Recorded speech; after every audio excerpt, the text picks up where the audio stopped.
With SAP, we were having less alignment in terms of what we wanted to do with our environment, and we had these costs of license maintenance, which we weren't able to free up for other activities. It was being harder and harder to actually justify the cost.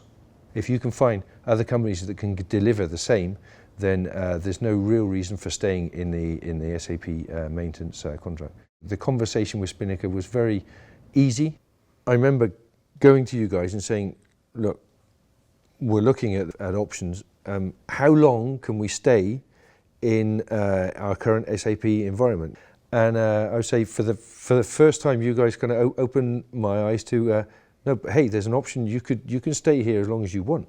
We were reassured by Spinnaker of exactly how this process was going to work, answering all our doubts there, because obviously there's a big worry in that respect. Secondly, economically, there was a very competitive pricing as well, which I think it was because you understood the kind of company we were.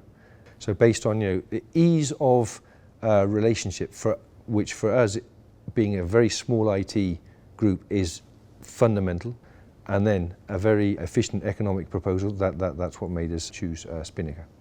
The bottom line is, if we have a service that covers our needs as before and is more cost efficient, which allows me to free up budget for other services, that is a win-win for us.